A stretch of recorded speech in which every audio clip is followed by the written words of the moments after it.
All right, what up, what up, what up to YouTube? We are back to you with another video from the Beer Review on the weekend coverage of the news. Weekend news. Do you mind if I start looking over here and talking, because that we do have multiple monitors set up, so we can have information up at the same time, also being able to see us. So ourselves is right there. Yeah, so, I actually think I messed up with that and looked at the screen during the opening. Obviously, these are things I'll get used to. Yeah, that's fine. Okay, so to kick it off really fast, just a light little thing, or what we're going to be getting into, rather. We're going to talk about AOC a little bit, quick Sweatshirt fiasco on her part, really. And then we're really going to try and cover a lot of what's been happening regarding the Trump administration and the lawsuits that have been happening regarding the election in Michigan, Georgia, and Arizona. So, to kick it off, AOC released on her merch website, because senators have merch now, that there is a $58 sweatshirt, and it says, "Tax the rich," right in the middle of it, big bold letters, and which is ironic because the only people paying for that sweatshirt are the rich. I would never pay $58 for a sweatshirt. I don't think I've ever paid $58 on a piece of clothing. Like, the things that I could do with $58 at the clothing section in like Walmart or even like Family Dollar, I'd be rocking in style. But in response to that, the Daily Wire created a shirt called it's a sweater, actually. A sweater. So it's the same crew neck pullover style as Tax the Rich, and same font and everything, except it says "Insert Woke Slogan," which is perfect. It's $27. It's a deal. I mean, it says "Insert Woke Slogan." It could be whatever the slogan is of the week. Black Lives Matter, ACAB. Mm-hmm. Yeah, it changes every week. Free Hong Kong. You know what I mean? It could just insert that there, right? And you'll be set. So you go walking into a crowd with "Insert Woke Slogan," they'll look at you like, "Wow, it says BLM." Mm-hmm. Yeah, except the only problem is below "Insert Woke Slogan," where the AOC logo would be. Instead, it's an American flag, which some liberals may have a bit of a problem with that, as, we should be hating America, the greatest country. Yeah, that is true. In the world. But what can you do? You know what? Like, and it took me a while, but now I kind of realize, and it's like who are we as just free people? Like, what kind of how irresponsible is that to flex on the rest of the planet that we're the freest people? By disrespecting the nation that we live in, that allows us the right to disrespect the nation that we live in. Like, I don't think a lot of these people have heard the expression "don't bite the hand that feeds." I don't know if you're familiar with that phrase. And although it kind of seems like, right, you have your establishment media, I guess even in that sense. So you have your establishment media, and the establishment media absolutely is the hand that feeds them, but they're wearing Kevlar gloves. Yeah. So they don't really care that they're getting bit, but it sucks because that same animal will turn around and bite other people, which is obviously the rest of America, who isn't the rich establishment. And when that animal finally does bite through those Kevlar gloves, I wonder what they're going to do. Probably run. Yeah, I would imagine run with the wind. So, unless you've got any more. I think it was all jokes aside, I think it really was kind of drop the mic sort of thing. Not that big, obviously, but for the Daily Wire and the humor that they have to release this sweatshirt in response to AOC, I think that I think AOC's tax the rich sweatshirt. I mean, absolutely, it was just so mentally, like, it's so mind-boggling that you could be so outwardly hypocritical. Tax the rich, right? So she was a bartender in New York, right? Gets into office. I don't even know how that happens. And then completely forgets where she came from. Like, sure, she'll tweet that she says, well, you'd be crying in a locker, you'd be crying in the freezer too, which, like, right, but I don't think everybody does that. And yeah, at the same part, almost none of those Republicans in the Senate were born with the silver spoon in their mouth. In fact, I'd hazard a guess and say that really one of the only people I'd imagine who were born with the silver spoon in his mouth is the dude who is about to become president. That's not to say that the last president also wasn't born with the silver spoon in his mouth, but I do think the last president handled that silver spoon in his mouth a lot better than that's coming in. That being said, well, what I mean by that is, so obviously Trump was a millionaire, right? He had his name on buildings just for the sake of having his name on buildings because people wanted it as the advertisement. And sure, some of his businesses went, bankrupt and some of them, flushed, but it's business. It happens, and here he is before becoming a president. He was on the Celebrity Apprentice and he was a successful person. He had, he was on live TV. He was on TV, and it was a name that everybody knew. Nobody knew Biden until he was vice president. And even though he was vice president, how many people really even heard Biden anyway? It was always Obama and Obama's knife fighting. Yeah. So,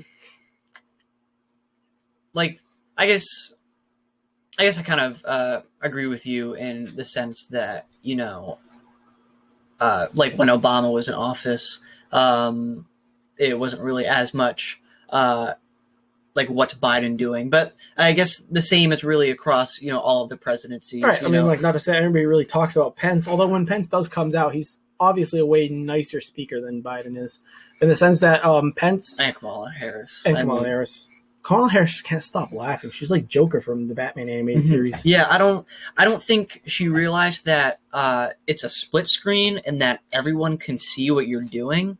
Number one, and number two, I hate how like the whole Mr. Vice President I'm talking thing has like blown up like it's some big power move. Yeah, power move women. By her. She was like multiple times more than Pence did to her. She interrupted him countless times and she constantly went over her time. She was the Trump of the vice presidential debate. Like, yes, absolutely. She was just ham-handed. During Trump's first debate, and like we've talked about this, he was like miserable. Absolutely, that was an appalling debate for both sides. It was just, but and at that he really came around. Trump's really surprised us with that second debate. With that second debate, he absolutely handled himself like a champ. He stood his ground. Went full force, exactly as he should have. He really listened to his supporters who were telling him that you just need to chill out a bit. But yet, every time we see Kamala Harris and Biden, they can't seem to do that same thing, And it seems to be sort of problematic in the sense that you're trying to run something here, right? Yeah, like you're trying to run a campaign. Well, I guess not really, right? Because Biden never really ran a campaign at all. He was just non-existent. His campaign was Trump. Trump's campaign. No, his campaign in the beginning was agreeing with all the people, not my president, get him out of office. That was initially his campaign. And then his campaign was Black Lives Matter. And then that faded out. And then it was Trump's plan for COVID, except it was Biden's plan. So everybody was fine with him just committing outright plagiarism. But yeah, Biden is just his streak of plagiarism has gone on. I mean, that guy just cannot stop plagiarizing. He's been plagiarizing since his whole 47 years. Yeah, his last two presidential runs.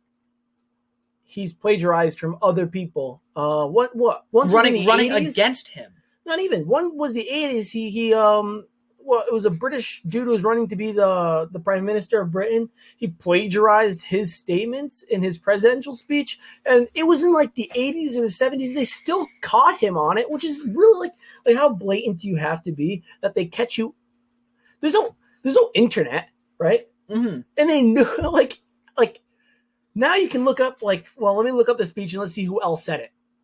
They didn't have that back then, and yet they still caught him for plagiarizing. And yet they and that just has to give you a general idea of how blatant the plagiarism was. Yeah, absolutely, and, word for word. And it wasn't like today where you, like you said, just go up and look up, who said this and who said what, but now all of those like TV recordings. All of the like scripts and like the transcripts and everything, they're all online.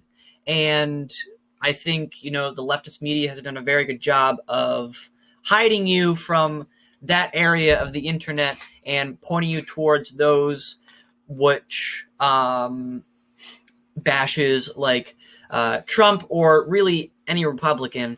And if it does come up, that Biden had said something or he had did something, the left's excuse is just it was a different time. It was a different time. It was a different time. Yeah, Trump lived during that same time, and he did things mild in compared to what Biden did. I mean, come on, let's look at 2016 when the whole craze about 3 bathrooms, one for the one who doesn't identify and one for the male and one for the female. In his building, he came out and released a statement saying that he didn't care. No, it wasn't even 2016. It was before then, 2014, 2013. He came out and he said that he didn't, this is before he even started running for president. He said, I don't care who uses what bathroom in my building. He goes, he said that he had tolerance for that sort of thing.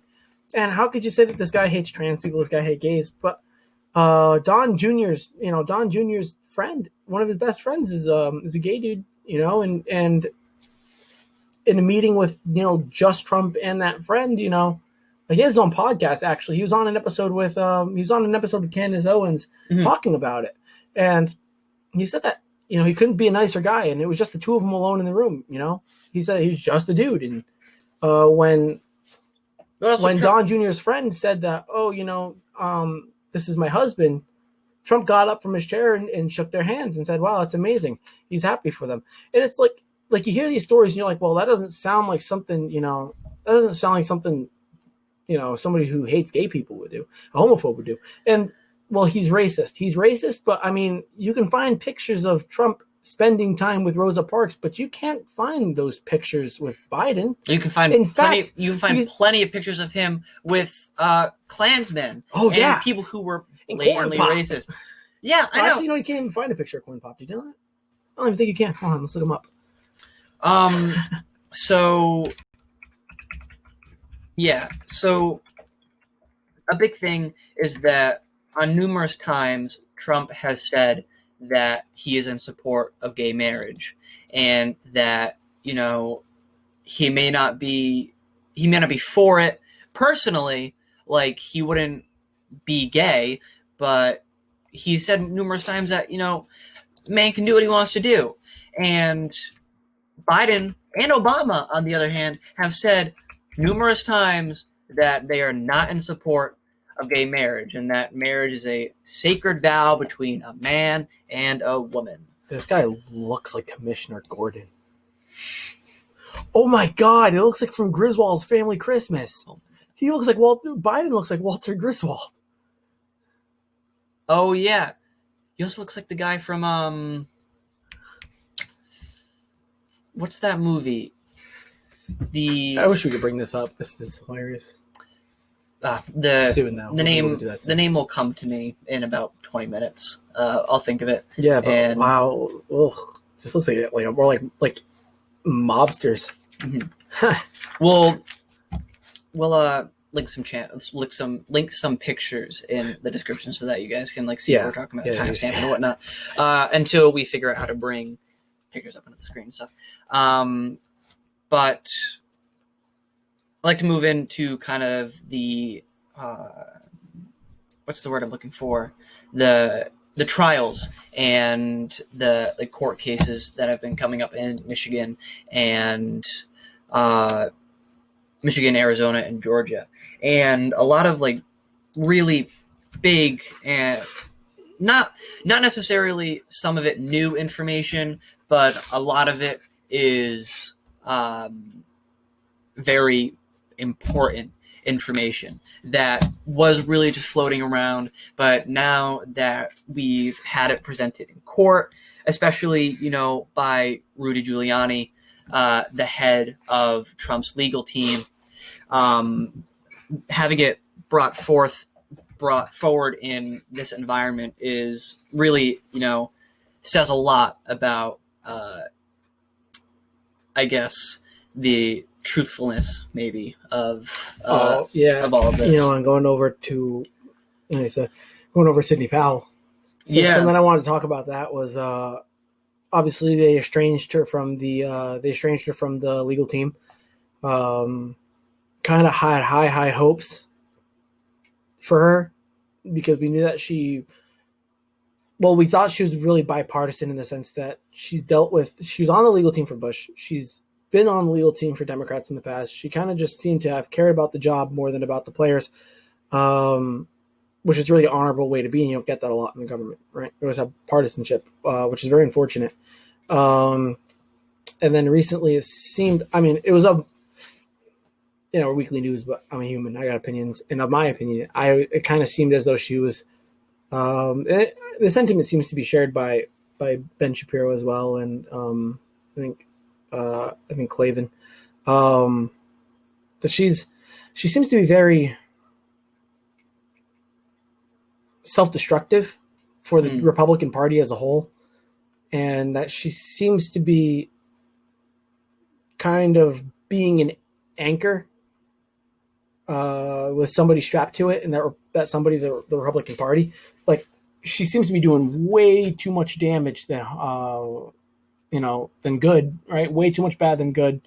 And it kind of seems like almost though it's like on purpose, and that's obviously that's speculation. I'm not her. I'm not on her personal legal team because we know, again, she's estranged from Trump's legal team. I like to have hope for Trump's legal team.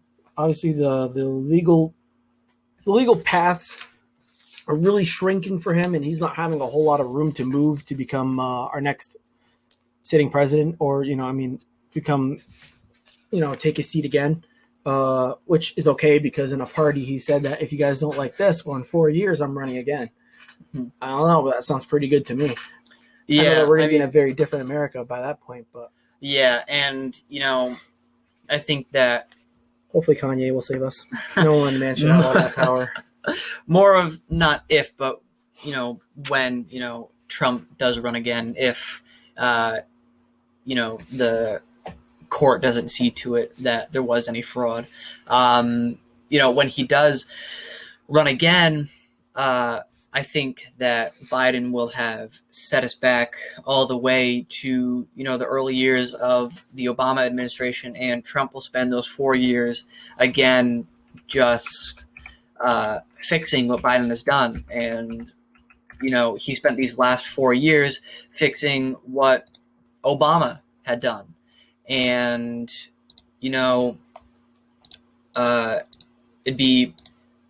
I think that it'd be a very similar 4 years as to, the past 4 years, with a lot of people saying, oh, now my president, and there being a very clear division between red and blue. But, so to jump to Arizona,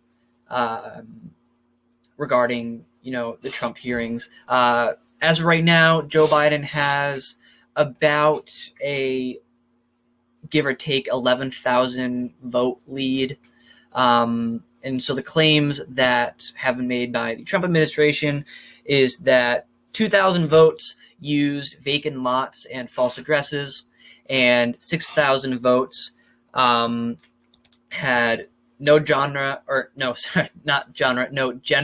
or sex, because I guess they're like two different things now. And they had a generic date of birth, which is January 1st, 1900. And those 2,000 votes that used vacant lots, what that means is that the address that were listed on these ballots went to a vacant lot. And not only is that, problematic in of itself. Was it not even vacant lots, just different government buildings? I don't know if you said that right, but different government buildings. I don't know if you heard that. Malls. No, I didn't hear that. Oh, yeah. So it was something else I heard, too. So it wasn't just vacant lots, right? It was mall addresses, postal office addresses were sent as mail-in voting. So to put what I mean by this, like on the ballots themselves, the address was the USPS, local postal office, or FedEx postal office. Like, how greasy does that sound? Malls, mall addresses. Not only that, if I don't know if like the ballots that you're talking about also play into like the ballots that I'm talking about. Yeah, it was part of the same. It was vacant lots. Oh, same thing. Same mix. I think something that's super problematic is that, number one, this wasn't multiple vacant lots. This was one, vacant lot, no building, anything. Yeah, and they just put it down as an apartment. Yeah, put it down as an apartment number. And to have any votes coming from there is just absolutely appalling. Yeah, not only appalling, just really doesn't make sense. I mean, you'd think you'd cover your tracks just a little more than that. And, plus you have, you can't even say that it was like an address error, that like a 1 and a 0 were switched or anything. If you have more than like 10 votes coming from this one location, then immediately that's problematic. Even if you have more than, 500 votes coming from a single location, even if it's, an apartment building or something, then even then it's still, completely problematic. Yeah, especially all those votes the right thing to do would just be to, I don't mean to sound like some sort of a virtue signaling, right side virtue signaling sort of hack, but I'm sorry, these votes, they're just not valid. They can't be valid. They can't be. Like, the right thing to do would be to throw these votes out because they come from places that shouldn't even be places. It's just clear evidence that, the vote cannot count. Like, just because you steal to feed your family doesn't mean you should keep what you stole. You stole it. You broke the law, right? So you would, whatever you stole would be taken. It'd be, given back or however else they deal with it. And you would get in trouble. I mean, whether it's, depending on what you stole, how much you stole, it's either prison time or you'd have to go to court for it. No matter even like why you stole it. It's just. And I think it's the same exact thing because it's fraud, right? So it's fraud, and fraud absolutely should just not be taken lightly, especially for the most important process Americans have, which is our voting, right? Way different than any other country that does it. Because the one complete, the one way that we have complete influence about, what our country stands for, or what our country accomplishes, even just anything in our country, it has been violated. Yeah. And even if it's just in one state and even like one county, then, still it's an obvious sign that things can be tampered with. Yeah, and I really think that's something for those on the left. Not that you'd probably ever watch this, but those of you who do, something that we really want to say is you should want this too. A free and fair election is an election. I'm not going to pout for the next 4 years and say not my president, because I'm not going to repeat exactly what the Democrats did for the last 4 years over for Trump. You know what I mean? I'm not going to say resist. He's not my president. All those stupid shit. Yeah, if it's a fair election, then if they come out with all these audits, all these recanvasses, and all these, if he won, he won, right? The system worked, just not how I liked it to have. It worked, and I will respect that. He will be the honorable Joe Biden. Well, however honorable this man could be, he'll be my president, right? And I will accept that because I'm not a child, right? I'm not gonna get on the ground and start, when, or like that video of like the girl when Trump was getting inaugurated. She's like, nah, Yeah. I'm not gonna do that because I'm better than that. We're better than that. You know what I mean? Yeah. And if Trump's gonna run, or if Kanye runs in 4 years, if Trump runs in 4 years, then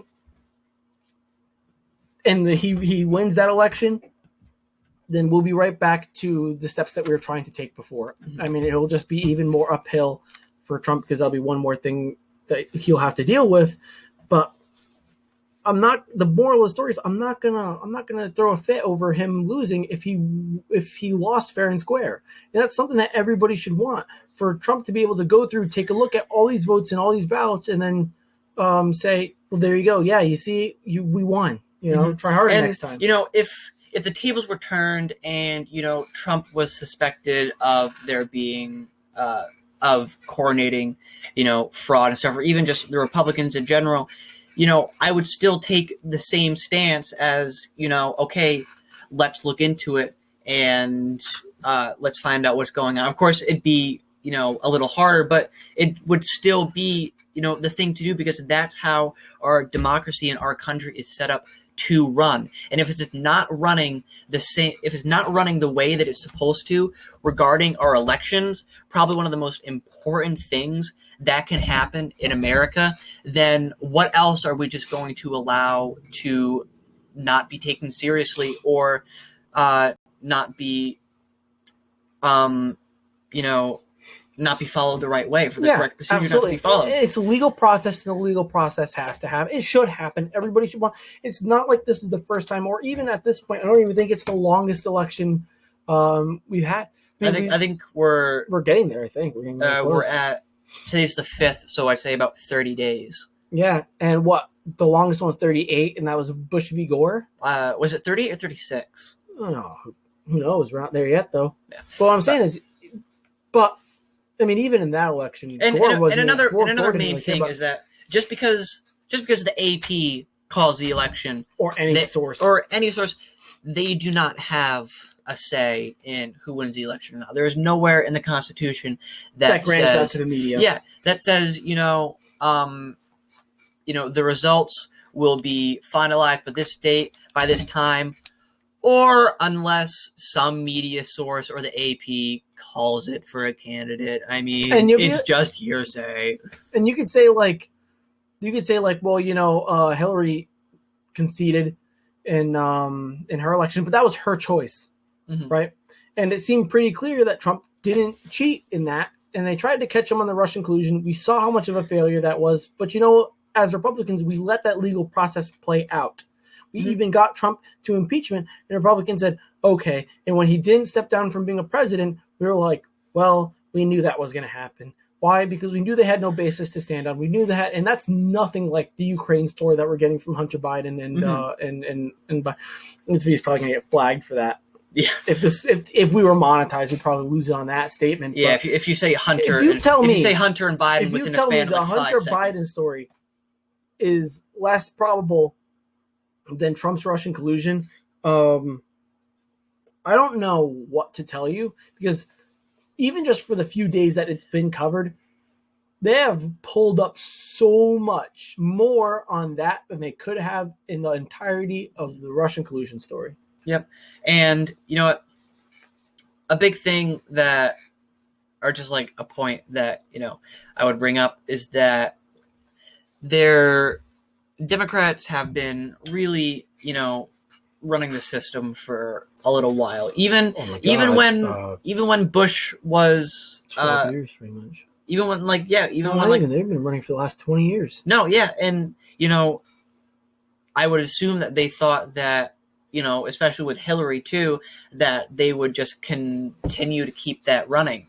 And if Hillary did win, I think that it probably would have been a pretty clear end for the right, and really any more place in federal government. Yes. And I think they were really betting on Hillary winning, and then Trump ran, and they hadn't covered up anything that they had done in the past 16 to 20 years. And, Trump ran as the guy who wasn't a politician, and he was going to ruffle feathers, and he was going to dig deeper than most people were willing to. And the Democrats had only hidden things just below, people were willing to go. And Trump was going to stumble right across that, and we're seeing that. And everyone's just pulling up the stuff that the Democrats did a terrible job of hiding because they didn't think they'd have to do a good job of hiding it. And I personally think that's why a lot of stuff has been coming out, especially regarding, Hunter Biden and everything. But more on, Trump in Arizona. At 8 a.m. on or November 5th, after Election Day, there was a 143,100 vote dump that surpassed the machine ballot processing. And basically, there's only so fast that people can run ballots into machines. And, they take... they take numbers from previous years based on how fast certain ballots were run and stuff, and how fast certain counties and states were able to run. And they have a general idea of how fast they're going to be able to process that information and when they're going to know. And this 143,000 figure completely surpasses anything that would be that a human will be physically capable of doing. And another big thing is there were 35,000 votes embedded into vote totals for every Democrat candidate running. That was using Dominion voting machines. And so basically every candidate had a 35,000 vote up on everyone else running. And in previous years, I think I brought it up. If it wasn't last week, then it was the week before. But, in certain states, there are certain mail-in ballot rejection rates. And I want to say in Georgia, because I brought it up last week, and I think I still have the notes right here. Let's see. Oh yeah. So specifically, Fulton County, they had a rejection rate of 5.77% in 2016, but this year they had a rejection rate of 0.4%, which doesn't make any sense, because by a simple thread of logic, you would assume that, if there are going to be more mail-in ballots, more absentee ballots, then there would be a higher rejection rate of ballots, turned away. Yeah. Only if it's signatures weren't approved, addresses didn't match up, date of births, whatever the situation. The bottom line is, it was just the rate was so much higher last time around that this time it just seems so kind of greasy, and it's just different things that they step on. And I just brought up here the Georgia's absentee ballot count stopped by pipe burst. But then also you look into it, and the officials were like, "What are you talking about? There was never a pipe burst." Mm-hmm. Never on record. Never. I brought that up with I want to say, last week or 2 weeks ago. Yeah, that was on the same notes you just brought up too. Was it one more page? Yeah, it was in Fulton County. Pipe. Right they there. Stopped voting because there was a broken pipe, and then there turned out to be no record, and they continued counting. And what else we got? In Michigan, let's see, there was a stack of ballots that had a note on it that. We'll just run through these real quick. We are kind of. Oh, okay. So, one. I didn't write down the names of the witnesses that they had called on. So many. There were a lot. How long was this actually? How long was this whole hearing? Well, there were separate hearings. So one of them that I watched was 7 hours. So with pausing, writing down, repausing, it was about like 10 hours of, watching and taking notes. That's called dedication. And so the one thing I did was not write down the names of the witnesses. But anyway, a lot of names. so one witness said that there are two people named Samuel and Nick that reported a big data loss in I want to say it was in a different counting location. And so Samuel and Nick both went to check on this big data loss. And allegedly, when Trump was ahead, there was a 100,000 dump in votes. And so this also lined up when Samuel and Nick went to report on that big data loss. And the witness brought this up countless times, saying that it just seemed too convenient that they left the room and there was a big data loss.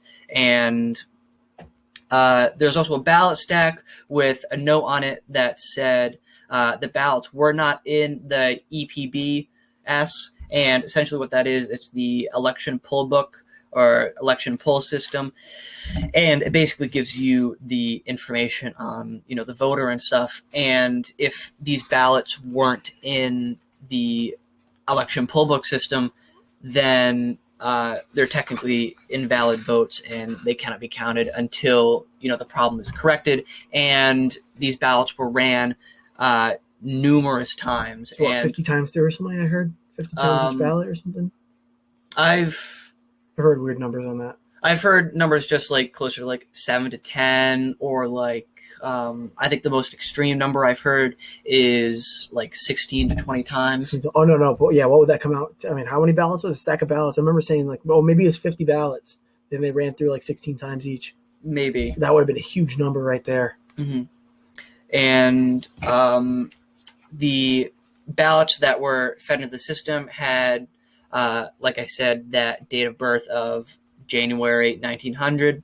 And then another eyewitness reported that at 4:30 in the morning, new ballots were brought in from the back room, and they were in boxes. And he said that there were roughly 600 ballots in each box, and they were lined up on 7 10-foot tables, all with ballots. And if you don't know how long 10 feet is, most of you could probably go into your bedroom and either the width or the length of your room would be 10 feet. Or if you just imagine a table standing upright, I know that ceilings are usually, in a standard house about 10 feet. Yeah. And so this wasn't just like 20 to 30,000 ballots that were sitting there. It was greater than 50,000 ballots that were brought in from a back room after a majority of the conservative and GOP election watchers were escorted from the room. And when they were escorted from the room, mind you, there were like there was an uproar and applause and cheering from all of the vote counters and the Democratic one of the election that kind watchers. of fell. Well, they said they pretty much it said like kind of like dropping like flies, and each time one would go out of the room, people would applaud and cheer until there was less than a handful of people left in the room at that point. Yeah, and there was a heavy. All of the GOP election watchers said that they felt heavily threatened and that there was that they had a target on their head whenever they walked in the room or around the room. And like everybody had their number. Yeah. The same eyewitness witnessed ballot duplicates being changed to straight Democratic tickets. And what a ballot duplicate is, for example, if a service member in Afghanistan were to vote, and the vote would be sent to the United States, and there may be a tear in the page, or maybe the like the circle isn't circled all the way, or any any interference with the ballot that may cause the machine to not read it correctly. The person running the ballots will take an empty ballot that they have, copy the information onto the clean ballot so it can be read correctly by the machine. This eyewitness reported that, these ballots were being changed to straight Democratic tickets. So that in itself is, I don't think I should have to explain this, very problematic and illegal. And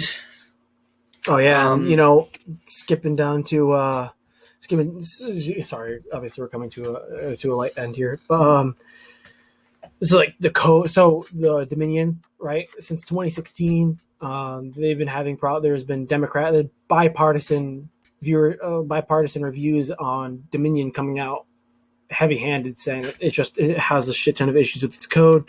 What was that? Voting members. Oh, so just lightly. A cybersecurity expert he had worked for multiple companies, including the U.S. government. He said that all voting machines were run off of a USB, which is really and basically with the USB, you're able to plug into the machine, and you're either able to give it information or subtract information out of it. And that was some of the affidavits were about stuff like that. Mm-hmm, that information were being taken out from the machines by USB sticks and changed or something. God knows what. Operator's manual says that the internet connection. So there have been people talking about how there were Ethernet cables plugged into these machines, which is absolutely a no-no. That should not happen. It leaves, especially with the spotty net code, source code. It leaves too much room for hacking, and it causes an issue. And that might have been something, especially because if somebody's good enough, they can not leave any paper trail. What was that? $400 million. $400 million. There was a $400 million transaction to Dominion that were from allegedly a pooling of Democratic resources and money, and it was sent to Dominion. A lot of people are thinking that maybe it's a bribe or whatnot, but I am going to be uploading a video later this week. Part two I know that I've got the Georgia stuff to watch. Heavy stuff coming. I would say either Wednesday or Thursday you should expect the video, but you have a lot of stuff coming. Wanted to lightly touch on that, but you do have just a lot of stuff touching. There will probably be 2 parts to that video, one on further going into Michigan and another going into Georgia. But I think a lot of things to get through, a lot of things coming this week. We'll get 2 videos out this week. I'll probably upload one either Monday or Tuesday. He'll get one out either Thursday or Friday. We're going to try and do some videos during the week. Actually we have one coming out. We might have one tomorrow depending on how things go. So if things are good tomorrow, we're going to have a new type of video coming out, really different stuff. More casual, less. My video on either Monday or Tuesday will also be not really news related and just something cool I want to really touch on. And he'll have the news, heavy hitter news, and we'll see what we get through in the following weekend. But on that note, I think it's a fantastic place to end it. And I can see that I'm whitewashing in the. There we go.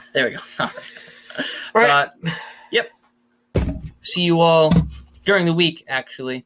So subscribe, ring the bell notification. Because subscriptions mean comment. nothing on YouTube. Yes, true. Especially the algorithms that beat us to shit. So, Yes. all right, we'll see you guys. We'll see you later on.